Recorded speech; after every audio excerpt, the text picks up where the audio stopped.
Selamat datang ke bagian ketiganya perkuliahan kita. Ini pertemuan kedua tentang Ethical Object Method, What Am I Really Doing? Bagian ini tentang metode sendiri, Ethical Object Method of Ethical Evaluation. Ada beberapa level. Kalau kita menilai sebuah tindakan, ada beberapa level. 3 levels of ethical evaluation.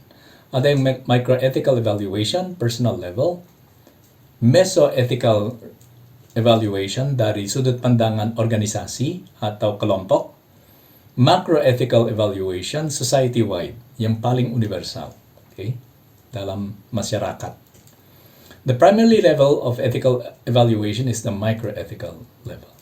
Paling dasar dan menjadi dasar yang evaluasi lain atau analisa lain. Microethical evaluation. The ethical object method begins at the microethical level.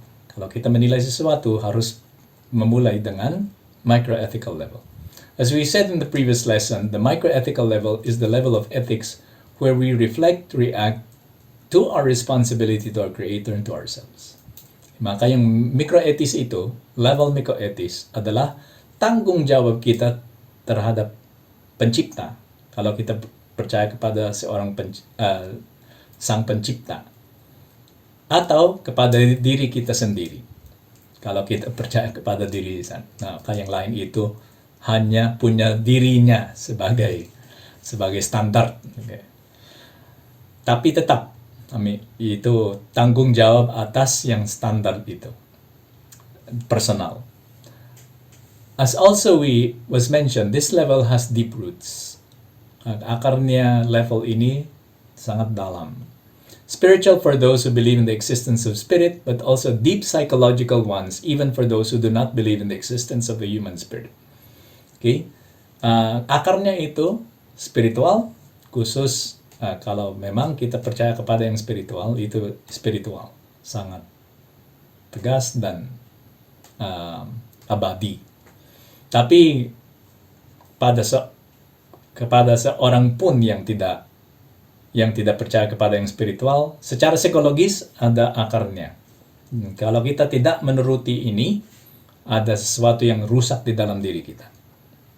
This level, therefore, is basic and cannot be ignored without detriment to the well-being of self. Tidak bisa disingkirkan tanpa kehilangan kesehatan sendiri. Okay? Kesehatan mental misalnya. It could then be said that this is the most important level. Ito yung paling penting. Level yang paling penting, maka kita harus tahu. Ethical Object Method, AOPEDC chart. Misalnya kita menilai therapeutic abortion, ini cara bagaimana memakai Ethical Object Method. Therapeutic abortion. Kasusnya, ada seorang wanita yang kena kanker, maka itu yang sel kanker yang ada di atas sebelah kiri, dan ada 2 solusi yang bisa diberikan. Satu adalah menyuntik, memberikan kepadanya kemoterapi supaya kemoterapi itu bisa membunuh sel kankernya. Tapi kita tahu bahwa kemoterapi itu bisa juga membunuh atau melukai si janin karena dia hamil. Okay? Tapi kita bisa juga menyuntik sesuatu supaya janinnya digugurkan. Dan ada beberapa orang yang berpikir bahwa harus digugurkan bayinya supaya badan sendiri lebih kuat untuk melawan sel kanker. Walaupun tetap pakai kemoterapi nanti, tapi harus digugurkan bayinya dulu. Okay? 2 tindakan itu agak mirip. Dan yang pertama itu disebut, yang kedua itu disebut therapeutic abortion. Langkah-langkahnya metode ini. Yang pertama adalah assign. Kita harus mengetahui siapakah yang melaksanakan tindakan itu. Choose the agent from which the point of view you are going to analyze the case. Kedua, opt. Determine the options for action available to the agent. Apa yang dia bisa melaksanakan dalam kasus ini? Yang kita tadi melihat adalah dia bisa chemotherapy atau aborsi. Postulate. For each option, list down the postulated ethical objects. Untuk tiap opsi, pilihan, kita harus menentukan objek etisnya. Itu bisa digolongkan di bawah superordinate ethical object mana. Dan kita ada eliminate.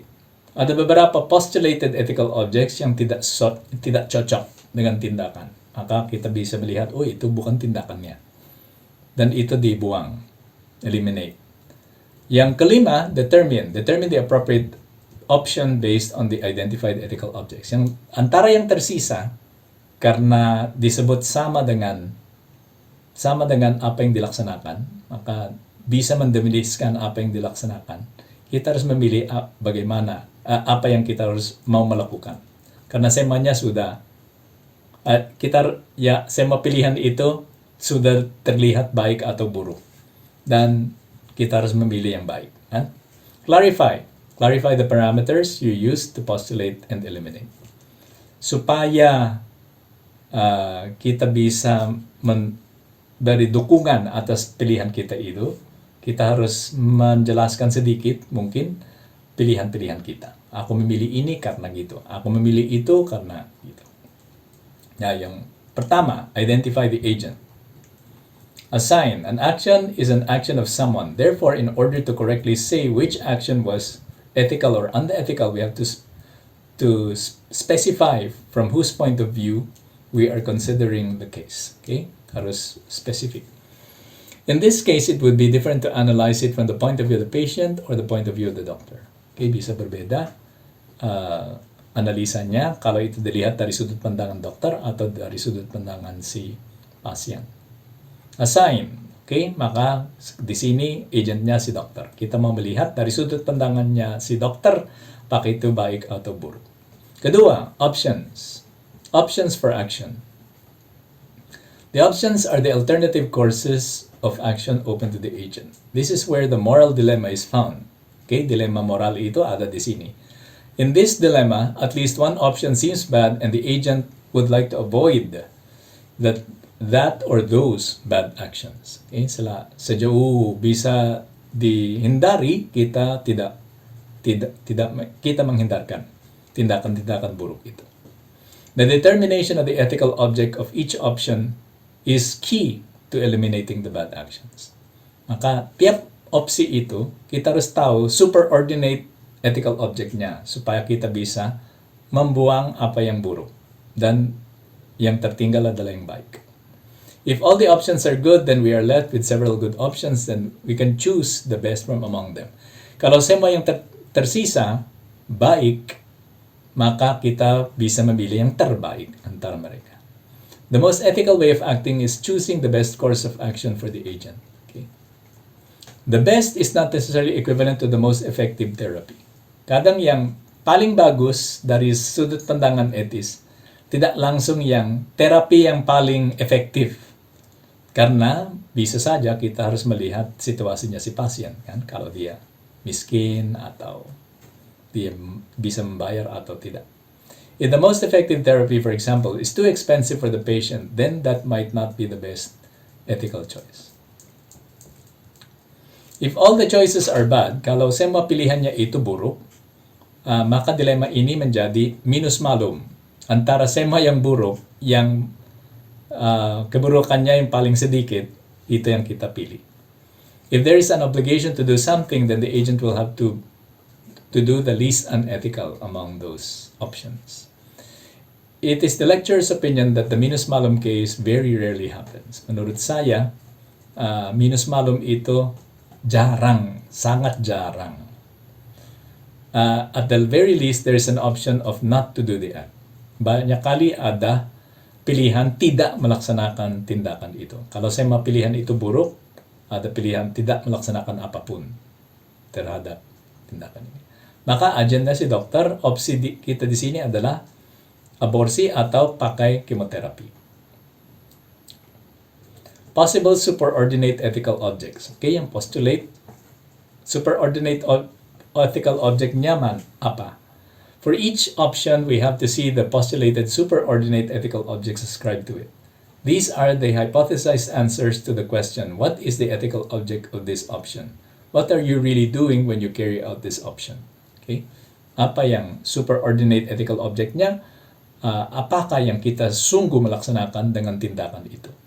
In listing down the postulated ethical objects, we use the elements already previously studied.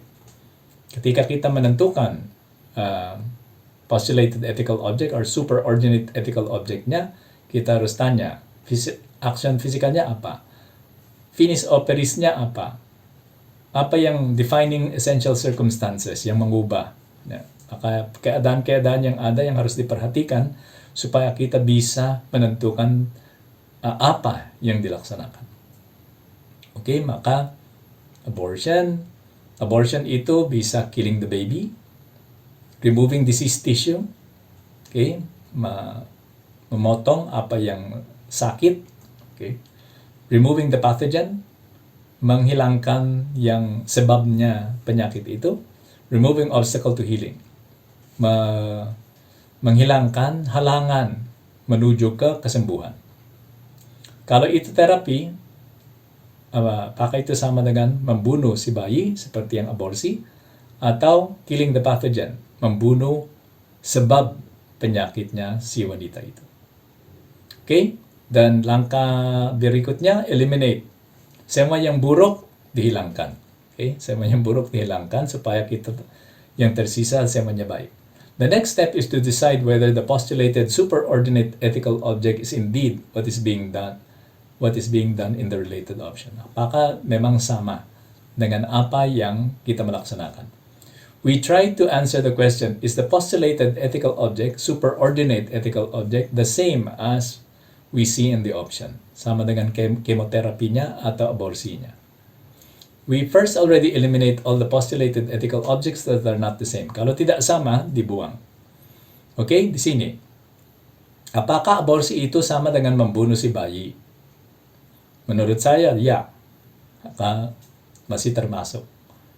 Apakah aborsi itu sama dengan memotong jaringan yang sudah sakit? Menurut saya tidak. Karena si janin itu bukan jaringan yang sakit. Okay. Apakah aborsi itu sama dengan menghilangkan sebab penyakitnya, patogen? Menurut saya tidak. Karena si bayi itu bukanlah patogennya. Bukan sebab penyakit itu. Apakah aborsi itu sama dengan menghilangkan halangan menuju ke kesembuhannya si pasien? Ya, mungkin. Ya. Mungkin saja. Dan kemoterapi, apakah itu sama dengan membunuh si bayi? Kalau kita melihat penelitian sampai sekarang, ada beberapa kemoterapi yang tidak langsung membunuh si bayi. Maka belum tentu bahwa, dan juga bukan, kalau kita kasih kemoterapi, tujuan kita bukan langsung membunuh si bayi. Oleh karena itu, tidak sama dengan killing the baby. Apakah itu killing the pathogen? Yes. Maka ada dua, yes. Satu maybe. Okay? Yang no itu kita sudah hilangkan. Yang tiga ini bagaimana? Course to determine the action, the course of action. Among the superordinate ethical objects that are the same with the option, we find out that which ones are bad ethical objects and which ones are good ethical objects. Okay? Yang yes. Killing the baby, apakah itu etis? Membunuh bayi si janin? Tidak. Membunuh itu tidak etis. Maka tidak boleh, tidak etis. Remove the obstacle to healing. Karena walaupun itu halangan untuk kesembuhan cepat. Tapi yang dicabut adalah seseorang, sesuatu yang akan menjadi manusia, maka kelihatannya tidak etis. Killing the pathogen, itu sungguh penyembuhan, benar? Maka ini yang baik. Sehingga kalau kita melihatnya, jalan yang terbuka bagi kita adalah pakai chemotherapy. Walaupun bayinya, nanti kita akan melihat beberapa prinsip yang harus diperhatikan kalau kita memakai chemotherapy di dalam kasus seperti ini. Solusinya, pakai yang pertama atau kedua, ini medication, penyembuhan. Karena kasih chemoterapi dan memang membunuh patogennya. Di sini, yang dibunuh adalah janinnya, maka aborsi. Pembunuhan manusia. Benar? Itu yang terjadi di sana. Karena antara keduanya, yang pertama itu etis, yang keduanya itu tidak etis. Therapeutic abortion. If the immediate aim of the action is to kill the fetus, then it is still killing.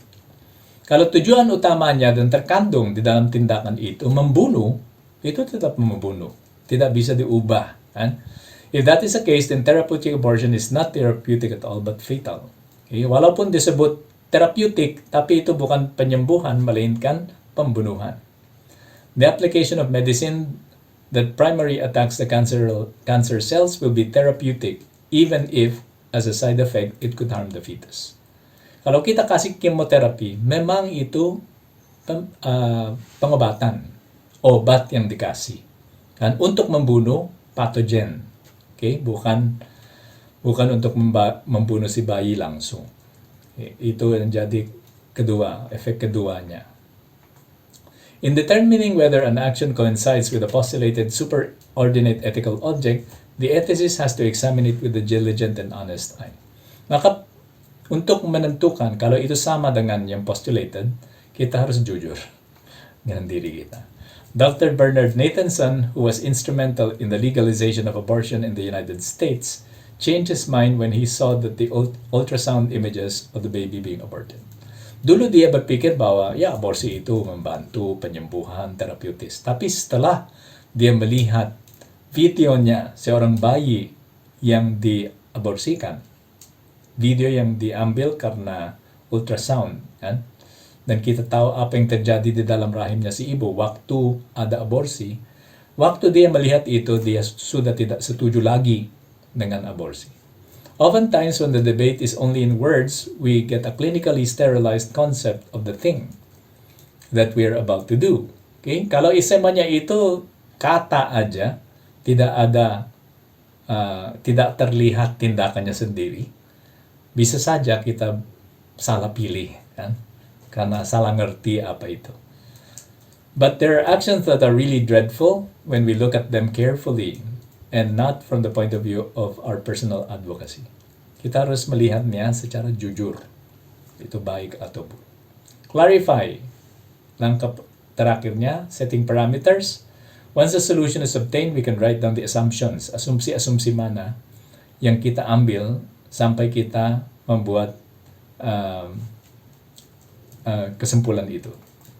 For example, in this case, we assume that asumsi kita di dalam kasus ini adalah there's a chemotherapy drug that does not immediately kill the baby. Ada zat chemotherapy yang tidak langsung membunuh si bayi, dan memang ada. Ya.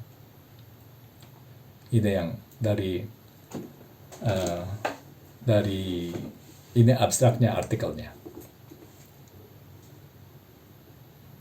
Dan kesimpulannya ini. Data regarding final outcome of children who have received uterochemotherapy seems reassuring. Only the administration in the embryonital stage conceptus is dangerous. Kalau bayinya, janinnya sudah besar, kemungkinan dia mati lebih sedikit. Okay, chemotherapy drug does not. Asumsi kita kedua, there is no other complication in the pregnancy, tidak ada komplikasi lain, hanya yang kankernya. That treatment cannot wait until the baby is big enough to be delivered by cesarean section. Tidak bisa ditunda pemakaian chemotherapy. Tapi kalau bisa ditunda sampai bayi itu lumayan besar sehingga bisa dilahirkan secara sesar, harus dilaksanakan itu, kan? Tidak perlu pakai langsung chemotherapy. That there is a possibility for the mother to survive this cancer. Bahwa ibu itu memang bisa survive. Kalau tidak ada kesempatan atau tidak ada kemungkinan dia survive, dan kesempatan harus diberi kepada si bayi. Itu pertanyaan tentang ini. Oke, itu yang microethical level. Tapi ada mesoethical level. Level of an organization or group. The mesoethical level of ethical evaluation deals with possible conflicts between rights and duties of individual persons and the rights and duties of organization and group. Maka itu hubungan antara orangnya dan organisasinya atau kelompoknya. Misalnya kelompok dokter. The question we would like to answer at this level is, in a conflict between rights of individual and an organization, whose right should prevail? Okay, kalau ada konflik antara haknya individu dan haknya organisasi, haknya siapa yang harus diikuti, yang harus dikabulkan. In relation to abortion, for example, a mesoethical question would be something like the following case. Kalau aborsi, yang kasus yang mesoetis bisa seperti ini.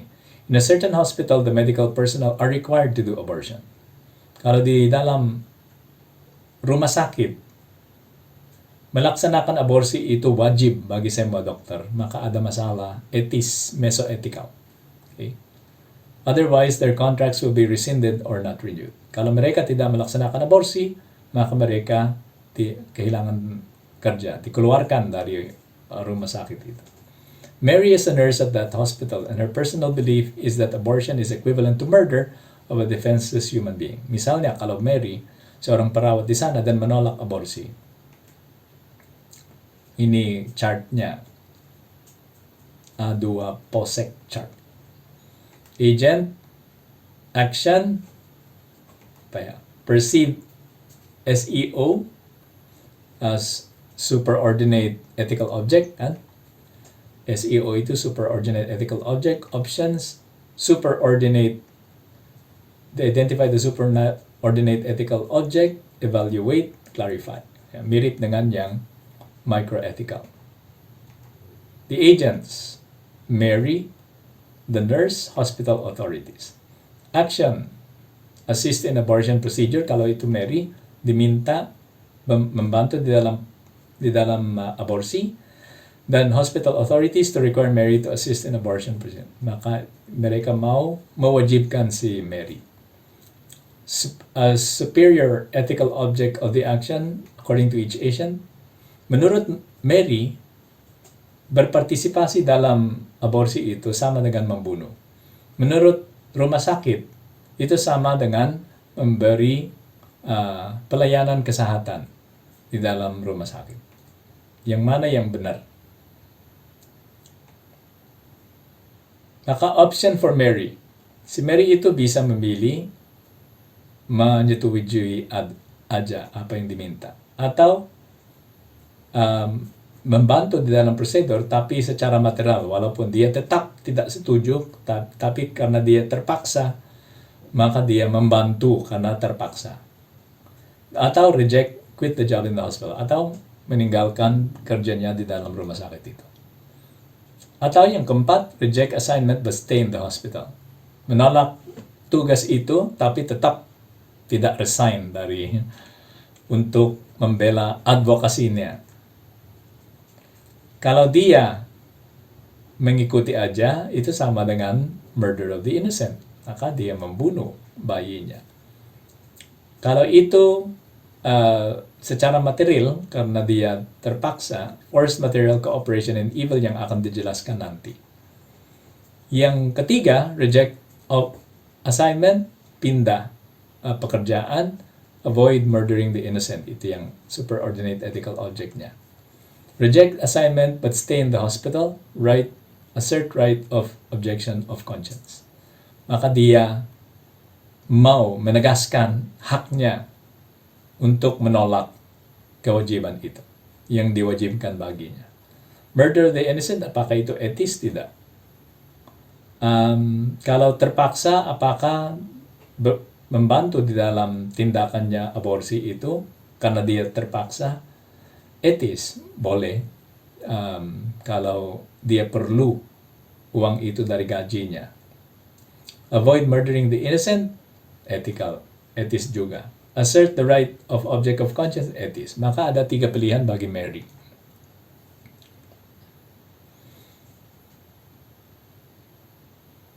Okay? Yung nurse niya, ini. Kayang tindakan niya itu 3. And chart niya seperti ini. Bagaimana kalau rumah sakit? Insist on nurse helping on the abortion procedure with threat of loss of job. Okay? Ika, tegas memilih, mewajibkan si Mary melaksanakan itu. Dengan ancaman bahwa dia bisa kehilangan kerjanya. Yang kedua, assign the procedure to another nurse. Mereka punya pilihan, meminta perawat lain untuk membantu. Yang ketiga, ask the patient to go to another hospital where she can get an abortion. Bisa diminta pasiennya untuk ke rumah sakit lain untuk aborsi itu.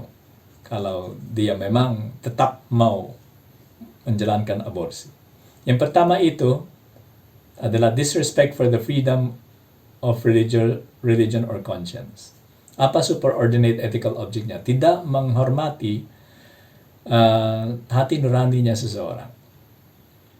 Kalau itu assign procedure to another nurse with no objection, of course, respect for freedom of the religion or conscience. Dia menghormati pilihan niya seorang di dalam agama sendiri. Dan yang ask the patient to go to another hospital, avoid murder of an innocent in their own hospital. Yang mereka melaksanakan adalah menghindarkan ada pembunuhan di dalam rumah sakit sendiri, walaupun itu bisa terjadi di tempat lain. Apakah itu etis? Disrespect for freedom of religion? Tidak. Respect for freedom of religion? Yeah. Avoid murder in the own hospital? Yeah. Kalau mereka bisa menghindarkan murder di semua rumah sakit, okay, silakan. Tapi asumsi kita di sini adalah di dalam rumah sakit lain mereka tidak berkuasa, tidak bisa melaksanakan apapun untuk membantu.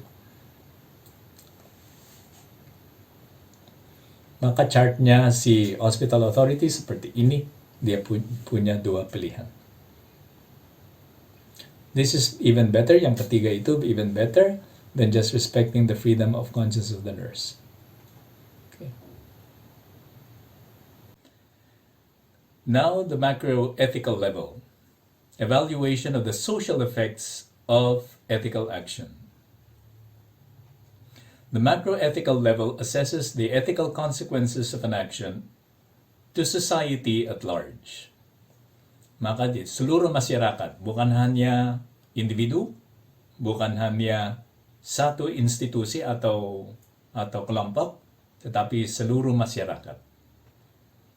The assessment made at this level is usually useful for the authorities of countries or international institutions, especially in crafting laws or policies. Berguna bagi banyak orang untuk membuat hukum dan kebijakan-kebijakan. The macroethical analysis presupposes and needs the parallel ethical analyses at the micro and meso levels. Yang makro itu perlu analisa dari mikro dan meso supaya membumi, tidak hanya memikirkan yang seluruhnya, tapi tahu efeknya untuk setiap individu dan institusi-institusi atau kelompok-kelompok yang ada di dalam masyarakat. The results of those analyses are basis for making choices at the macroethical level. Ya, kebijakan di dalam pemerintahan bisa dibuat sesuai dengan apa yang dilihat di dalam meso dan mikro juga. The steps and the chart for the macroethical level is very similar to the chart for the microethical level, AOPEDC chart. The difference is that it would be good to identify the issue involved before going to the options. Apa issue niya? Yang konkret, supaya focus niya itu bagus. Terfokus analisa niya. Kaya AOPEDC chart menjadi AEOPED chart. IOPED chart. Maka ada agent, lagi, tapi itu dari pemerintahan, branch of government. Kedua, issue, identify the issue or point of conflict. Konfliknya di mana? Ketiga, options, identify options open to each, sama dengan yang lain. Postulated or superordinate ethical object. Evaluate, determine whether each superordinate ethical object is good or bad, sama dengan yang lain. Determine, sama dengan yang lain itu dulu. Clarify, as in the AOPEDC chart, clarify the assumptions made. Asumsi niya harus dijelaskan. For example, in the abortion issue, the legislative branch of government may be obliged to make a decision to make laws either in favor of the hospital that obliges all its personnel to do abortions or in favor of nurses who do not want to participate in abortion procedures.